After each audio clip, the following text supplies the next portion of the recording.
내 안에 잠든 거인을 깨워라. 무한 경쟁 시대의 최고 지침서.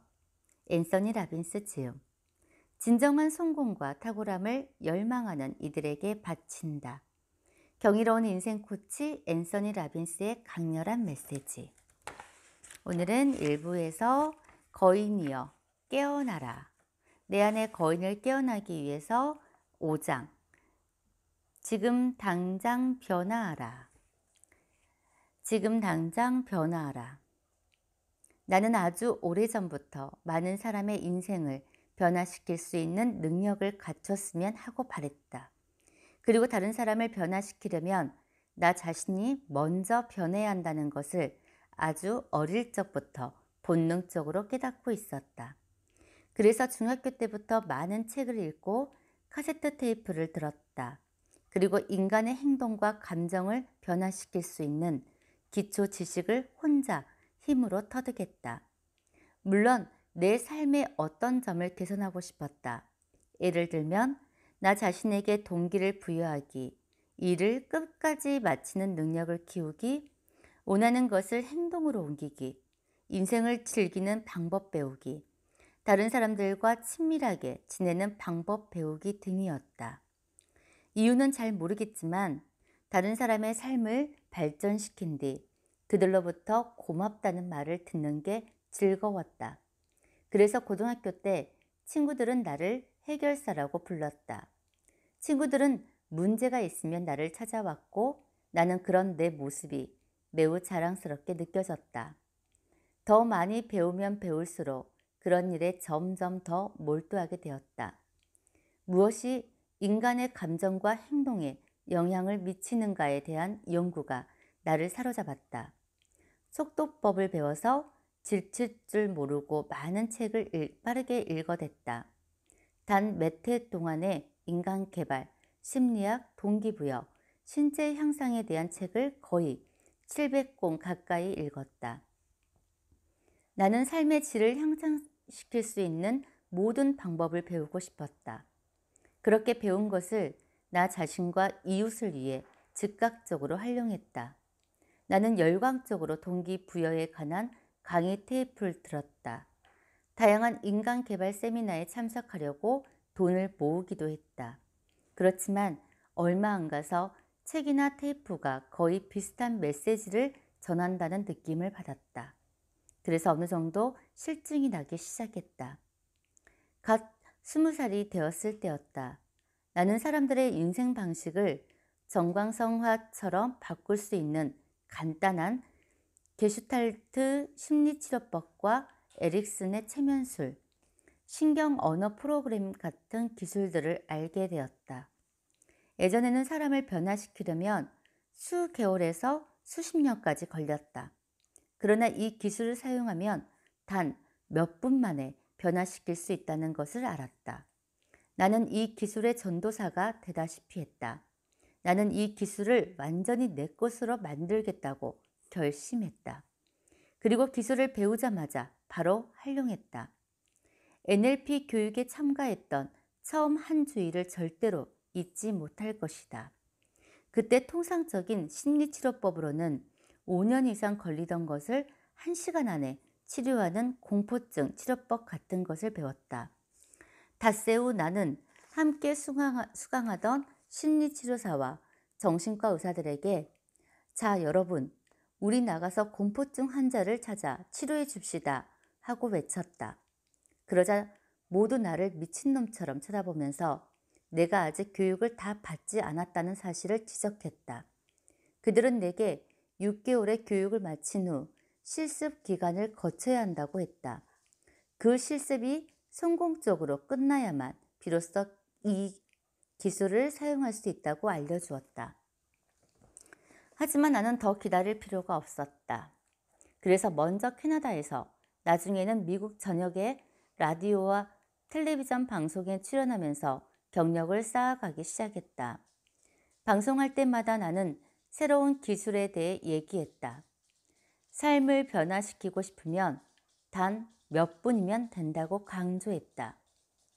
삶을 변화시키고 싶으면 단 몇 분이면 된다고 강조했다. 여러 해 동안 자신을 괴롭혀왔던 부정적인 습관이든 공포증이든 관계없다고 했다. 그리고 오랫동안 고치려고 별의별 노력을 다했지만 결국 실패한 문제라도 변화시킬 수 있다고 했다. 물론 내가 성급했다는 것은 인정한다. 그러나 나는 모든 변화는 한순간에 이루어진다는 열정적으로 주장했다. 그러나 나는 모든 변화는 한순간에 이루어진다고 열정적으로 주장했다. 우리는 변화하겠다는 결심을 하기 전에 어떤 일들이 먼저 일어나기를 기다린다. 하지만 나는 만일 뇌의 작동 원리를 이용한다면 자신의 문제점을 끊임없이 되씹는 소모적인 과정을 멈출 수 있다고 주장했다. 두뇌 안에서 고통과 즐거움으로 연결된 코드를 바꿀 수만 있다면 신경 시스템에 이미 조율된 반응을 쉽게 조절할 수 있고, 그렇게 하면 자신의 삶을 곧바로 호전시킬 수 있다고 주장했다. 여러분도 짐작하겠지만 일부 정통파 건강심리 전문가들이 박사학위도 없는 새파란 놈이 라디오 방송에서 이론의 여지가 많은 주장을 하는 것을 그냥 놔두지 않았다. 몇몇 심리치료사들과 정신과 의사들이 나를 공격해왔다. 나는 두 가지 원칙에 의해 사람을 변화시키는 법을 배웠다. 그것은 기술과 도전이었다. 나는 인간 행동 연구에 기초를 둔 변화와 창조의 놀라운 기술을 알고 있었다. 또한 나 자신에게 도전해서 충분한 시간을 갖고 작업하면 어떤 것도 바꾸는 방법을 찾아낼 수 있다고 믿었다. 물론 대부분의 정통 심리학자는 배운 일이 없는 방법이었다.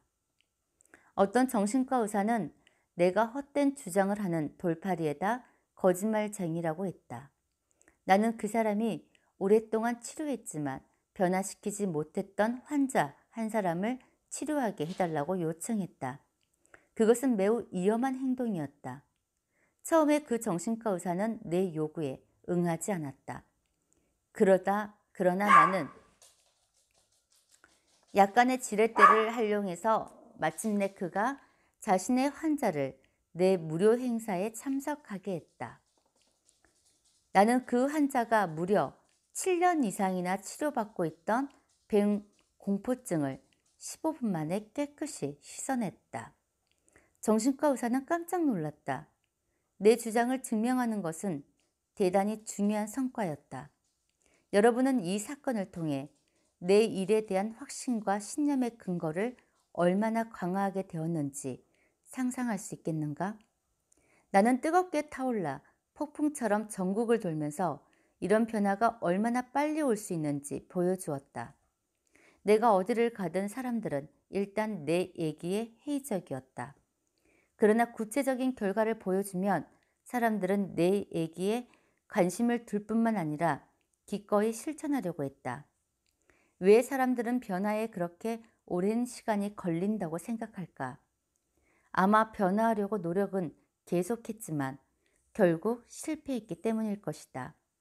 그리고 나면 변화는 시간이 오래 걸리고 어려운 것으로 생각하게 된다. 사실은 어떻게 변해야 하는지 모르기 때문에 어려운 것이다. 그들은 효과적인 방법이 무엇인지 몰랐다. 실패 없는 지속적인 변화를 원한다면 의지력만으로는 불가능하다. 빨리 변하지 못하는 두 번째 이유는 우리 문화 속에 각자의 잠재 능력을 발휘할 수 없게 만드는 부정적 신념이 있기 때문이다. 문화적으로 순간에 변화를 믿지 못하게 만드는 부정적인 연결이 형성되어 있었다. 순간적으로 변화가 이루어지면 원래부터 문제가 없던 것을 문제라고 생각했던 탓이라고 생각한다. 그렇지만 그렇게 쉽게 변할 수 있다면 왜 지난주에, 한 달 전에, 아니면 1년 전에 이미 변화되어 문제를 해결하지 못했을까? 어떤 한 사람이 사랑하는 사람을 잃었다고 하자. 그는 얼마나 시간이 지나야 슬픔을 잊을 수 있을까? 신체적으로는 바로 다음 날 아침에 슬픔을 잊을 수 있다. 그러나 그렇게 하지는 못한다. 사랑하는 사람을 잃었을 때는 어느 정도의 기간 동안은 슬퍼해야 한다는 사회 문화적인 인식이 마음속에 깔렸기 때문이다. 그러면 얼마나 오래 슬퍼해야 할까? 그것은 사람마다 다르다. 이렇게 생각해 보자. 사랑하는 사람을 잃은 다음 날부터 절대로 슬퍼하지 않는다면 그것이 우리에게 커다란 고통이 될까? 일단 사람들은 우리가 죽은 사람을 사랑하지 않았다고 믿을 것이다. 그런 분위기에서는 자신이 그 사람을 정말 사랑하지 않았을지도 모른다고 여길 수도 있다. 그렇게 되면 죽음에 대한 슬픔을 빨리 극복하는 것이 고통스럽게 느껴진다. 그래서 우리는 곧바로 슬픔을 이겨내기보다는 이 정도면 됐다는 사회적인 기준에 이를 때까지 슬픔을 감수하는 것이다. 사실 사람이 죽으면 축하하는 부족도 있다. 그들은 신이 항상 우리가 지구를 떠나기 좋은 시간을 알고 있다고 믿기 때문이다. 죽음은 졸업을 의미한다고 믿기에 누군가의 죽음을 애도하면 그들은 생명에 대한 이해가 부족하다고 여기고 이기심의 발로라고 생각한다. 죽은 이가 더 좋은 곳으로 갔기 때문에 죽은 이가 불쌍한 것이 아니다. 살아있는 자신이 그렇게 되지 못한 것을 슬퍼해야 한다고 생각한다. 그들은 죽음을 기쁨으로 해석하고 애도를 고통으로 이해하기 때문에 애도란 불필요한 것이다. 애도가 나쁘다거나 잘못되었다고 말하려는 게 아니다. 단지 우리가 고통을 극복하는데 많은 시간이 필요하다는 신념을 지니고 있다는 사실을 인식할 필요가 있다는 것뿐이다. 나는 동부에서 서부 끝까지 강연을 다니면서 때때로 사람들에게 30분 안에 인생을 바꿀 수 있는 획기적인 방법을 실험해 보도록 독려했다. 내 주장이 논쟁거리가 되기는 했지만 계속해서 성공을 거둘 수 있도록 더 강한 확신을 하게 되었다. 솔직히 말해서 가끔 다른 사람과 대결도 벌이고 건방지게 자랑하기도 했다. 그리고 개인 상담 치료를 통해 사람들이 제자리를 찾도록 도와주기도 하고 세미나도 했다. 몇 년이 지나자 나는 한 달에 3주일을 길 위에서 보내게 되었다. 짧은 시간에 가장 많은 사람에게 긍정적인 영향을 줄 수 있는 능력을 개발했다. 내가 이룬 성과는 가히 전설적이었다. 마침내 심리치료사들과 정신과 의사들이 공격을 멈추고 내 기술에 관심을 보이기 시작했다. 나도 태도를 바꾸어 좀 더 균형 잡힌 사람이 되었다. 그렇지만 어떻게든 많은 사람을 도우려는 열정을 잃어버린 적은 없었다. 4년 반쯤 전에 어느 날 내 첫 저작 거인의 힘 무한 능력이 출간된 지 얼마 되지 않았을 때의 일이다. 샌프란시스코에서 기업인들을 대상으로 하는 세미나를 마친 후 참석자들이 구입한 책에 사인을 하고 있을 때 갑자기 엄청난 간격이 밀려왔다. 고등학교 시절부터 성공하겠다고 결심하고 능력을 계속 발전시키고 이웃과 사회에 공헌하려던 나의 노력이 가져온 믿기 어려운 성과를 되돌아보게 된 것이다. 사람들이 사인을 받으려고 활짝 웃는 얼굴로 다가올 때 그들을 변화시키는 기술을 배운 게 얼마나 감사한 일인지 새삼 느끼게 되었다. 마침내 마지막 사람이 사인을 받고 흩어질 때쯤 한 사람이 다가와서 물었다. 혹시 저를 알아보시겠습니까? 한 달에 수천 명을 교육했던 나는 솔직히 모르겠다고 말했다. 그러자 그는 잠깐만 생각해 보라고 했다. 그를 계속 쳐다보고 있다가 갑자기 어떤 생각이 스쳐 지나갔다. 뉴욕에서 만나지 않았던가요? 맞습니다. 제가 선생님께 담배를 끊을 수 있도록 도와드린 적이 있지요. 그러자 그가 고개를 끄덕였다. 아, 벌써 그게 얼마 전의 일인가요? 그래, 어떻게 지내세요?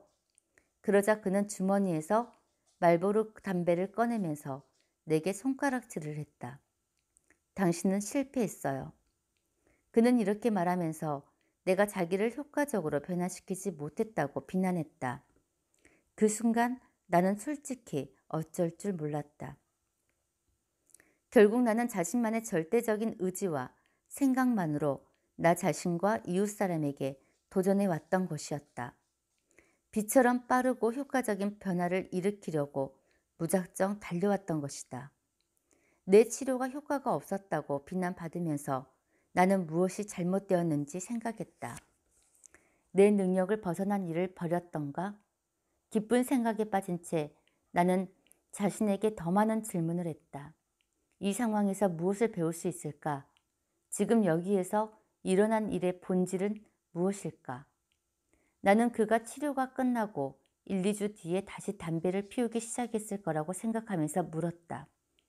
그때 우리가 함께 담배 끊는 시도를 한 다음 어떻게 되었습니까? 그런데 그의 대답은 뜻밖이었다. 나는 단지 1시간도 채 안 되는 동안 도와주었을 뿐인데 2년 반 동안이나 담배를 피우지 않았다는 것이었다. 그 뒤 어쩌다 담배 한 대를 피운 후 다시 담배를 피우기 시작해서 지금은 하루에 4갑이나 피우고 있다면서 내 치료 효과가 오래 가지 않았다고 탓했다. 그때 떠오르는 생각이 있었다. 그의 말이 전적으로 틀린 게 아니라는 것이었다. 나는 그동안 신경 언어 프로그래밍이라는 것을 가르치고 있었다. 이 신경 언어 프로그래밍이란 용어 가운데 프로그래밍이란 말을 생각해 보자. 그것은 누군가 심리치료를 받으러 왔을 때 내가 그 사람을 프로그램하면 모든 것이 완전히 괜찮아질 것이라는 뜻이다. 그렇게 되면 그는 아무것도 노력할 필요가 없다. 나 역시 인간 능력 개발 지도자들이 보편적으로 저지르곤 하는 실수를 반복해서 저질렀던 것이다. 다른 사람을 변화시키는 책임이 나에게 있다고 생각하는 실수였다. 그날 나는 무심코 잘못된 사람에 대해 내가 책임져야 한다고 생각했다. 하지만 이 사람뿐 아니라 내가 도와준 수천 명의 사람은 누구라도 힘든 고비를 만나면 예전 습관으로 돌아가기 쉽다. 그렇다면 그 책임을 각자 자신이 지기보다는 프로그램 해준 내가 책임져야 할까? 변화에 실패하면 사람들은 내게 책임을 전가하는 것으로 끝나고 자신은 실패에 대한 고통을 느끼지 않아도 된다. 그렇다면 목표한 진정한 변화를 만들 수 없지 않는가? 이런 생각에 다다르면서 나는 내가 하는 일에 대한 비유적인 표현을 바꾸기로 했다. 나는 프로그래밍이라는 말을 사용하지 않기로 했다. 그 말이 부정확하다고 믿었기 때문이다. 장기적인 변화를 가져오는 적당한 말로 조율 작업을 사용하기로 했다. 내게 이 말이 굳어진 것은 그로부터 며칠 뒤였다. 며칠 후 아내가 그랜드 피아노를 조율하려고 피아노 조율사를 불렀다. 그는 몇 시간 동안 한 줄 한 줄 피아노 현을 튕기면서 완전한 소리가 날 때까지 조율을 계속했다. 작업이 끝난 뒤 피아노는 훌륭한 소리를 내게 되었다. 내가 얼마냐고 묻자 그가 대답했다. 신경 쓰지 마세요. 다음에 올 때 청구서를 드리겠습니다. 다음에요? 그게 무슨 뜻이죠? 내일 다시 와야 하니까요. 그리고 다음 달에는 일주일에 한 번씩 와야 합니다. 그 다음부터는 석 달에 한 번씩 와서 더 조율을 해야 합니다. 그 이유는 선생님이 바닷가에 사시기 때문이지요. 무슨 말이죠? 조율 작업은 다 끝난 게 아닙니까? 아직 덜 끝난 겁니까? 네, 물론 지금은 모든 줄이 제대로 조율되었습니다만 이 상태를 유지하려면 그 줄들을 계속 조율해야 합니다. 그러려면 제가 정기적으로 와서 그 줄들이 변함없이 같은 강도를 유지할 수 있을 때까지 조율해야죠. 그의 말을 들으면서 나는 속으로 이 친구 참 대단한 일을 하고 있구나 하고 생각했다. 그날 나는 큰 교훈을 얻었다. 이것이 바로 실패하지 않고 지속적인 변화에 성공할 수 있도록 해야만 하는 일이다. 일단 변화가 일어나면 그것을 다시 강화시켜야 하고 그 후에도 계속해서 신경 시스템을 조율해야 하는 것이다. 일단 변화가 일어나면 그것을 다시 강화시켜야 하고 그 후에도 계속해서 신경 시스템을 조율해야 하는 것이다.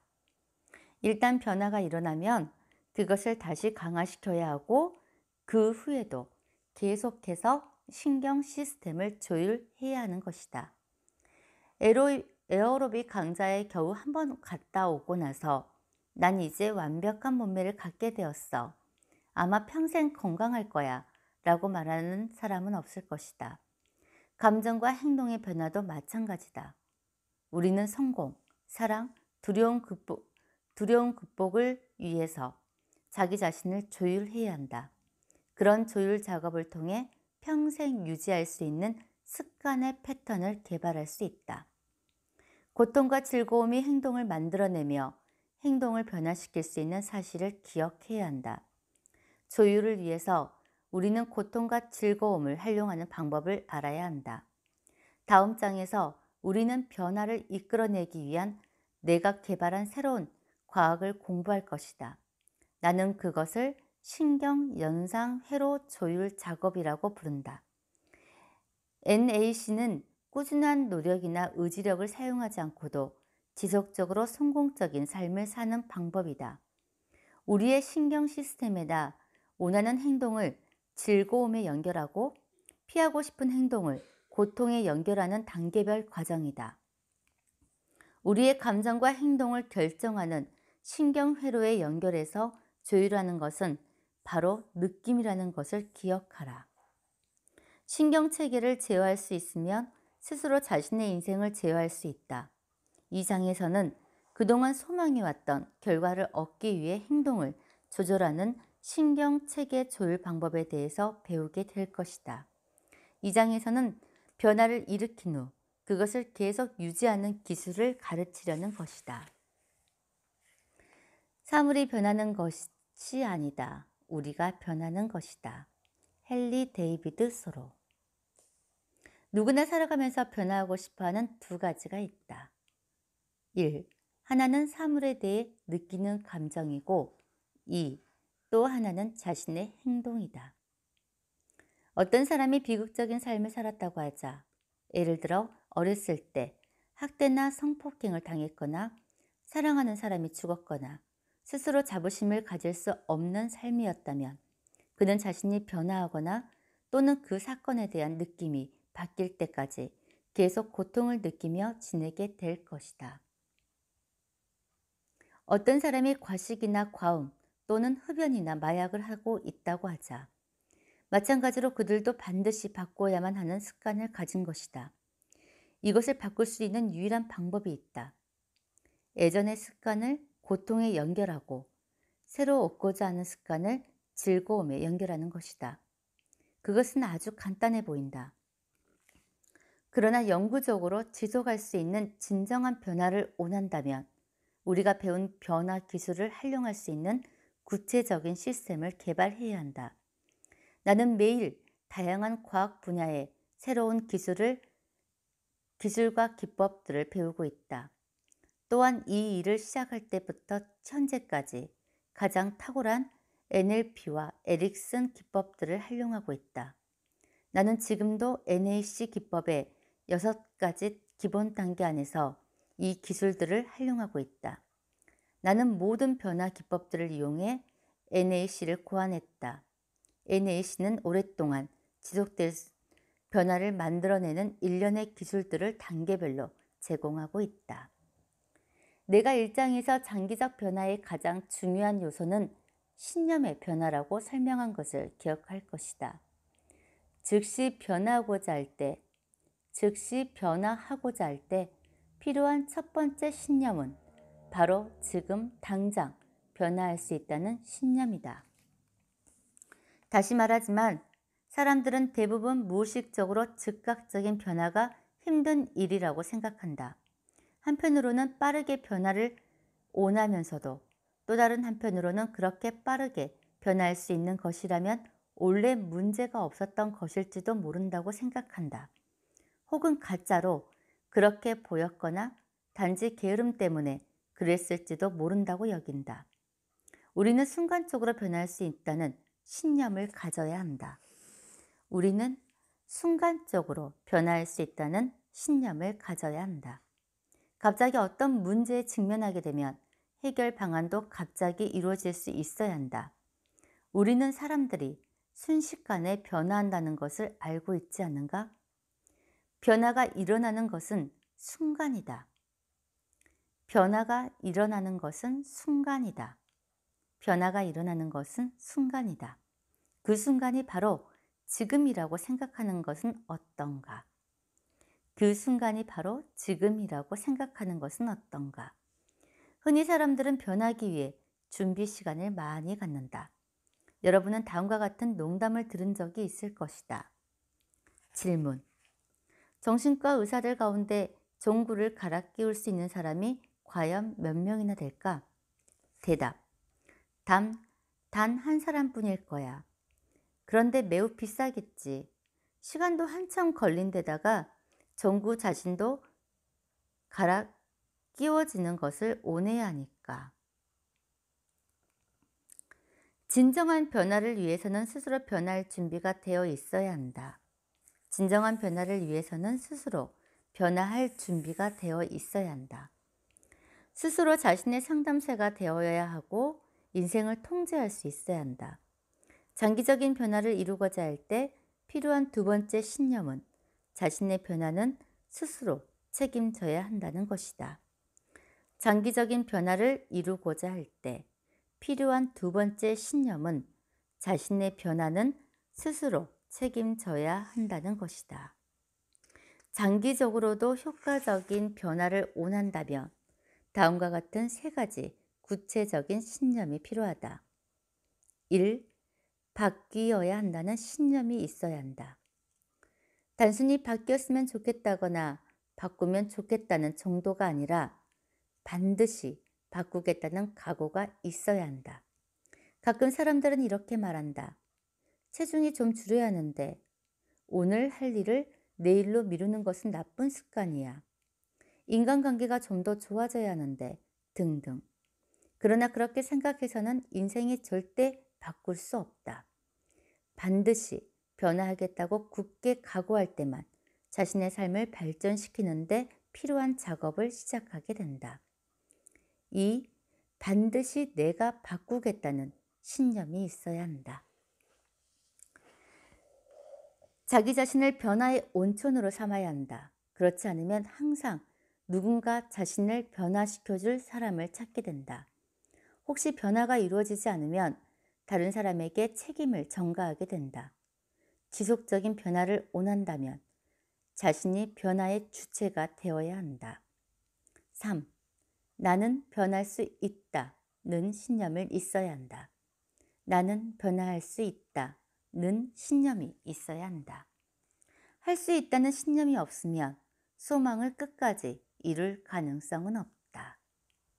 이 세 가지 핵심적인 신념이 없으면 어떤 변화를 시도해도 일시적인 뿐이라고 자신 있게 말할 수 있다. 그러나 오해는 하지 마라. 공포증을 없애고 담배를 끊고 체중을 조절하려면 전문가를 찾는 것이 현명한 방법이다. 심리치료사나 상담 전문가 또는 이미 그런 성과를 이룬 사람들의 도움을 받을 수 있을 것이다. 하지만 결국 변화의 주체는 자신이 되어야 한다. 금연에 실패하고 다시 담배를 피우게 된 사람을 만나면서 나는 변화의 주체에 대해 의문을 갖게 되었다. 내가 지난해 몇 해 동안 탁월한 성과를 올릴 수 있었던 까닭은 무엇일까? 같은 의도를 가지고 많은 사람을 도와주었지만 별 효과가 없었던 사람과 나의 차이는? 내가 도우려 했지만 효과가 없었다면 무엇이 문제였을까? 그러자 항상 성공적인 변화를 이루어낼 수 있는 치료법은 무엇일까? 라는 질문이 떠올랐다. 모든 심리치료사들이 어떤 때는 효과를 보지만 어떤 때는 전혀 효과를 보지 못한다. 어떤 사람은 별로 대단한 기술을 가지고 있지 않는 것 같은데 짧은 시간 안에 변화를 일궈내고 또 어떤 이는 뛰어난 기술을 가졌는데도 단기간에 원하는 결과를 만들지 못한다는 사실에 나는 주목했다. 지난 여러 해 동안 수천 건의 변화 사례를 목격하면서 공통 분모를 찾아오다가 마침내 해답을 찾았다. 다른 이가 그의 문제를 아무리 오랫동안 분석하고 이해시킨다 해도 그가 자신의 신경 시스템 안에서 경험과 연결된 감각을 바꿀 때까지는 어떤 변화도 일어나지 않는다는 것이며, 이 사실을 그가 이해하게 되면 아주 빠르고 효과적으로 변화할 수 있는 능력을 갖추게 된다는 것이다. 그가 자신의 신경 시스템 안에서 경험과 연결된 감각을 바꿀 때까지는 어떤 변화도 일어나지 않는다는 것이며, 이 사실을 그가 이해하게 되면 아주 빠르고 효과적으로 변화할 수 있는 능력을 갖추게 된다는 것이다.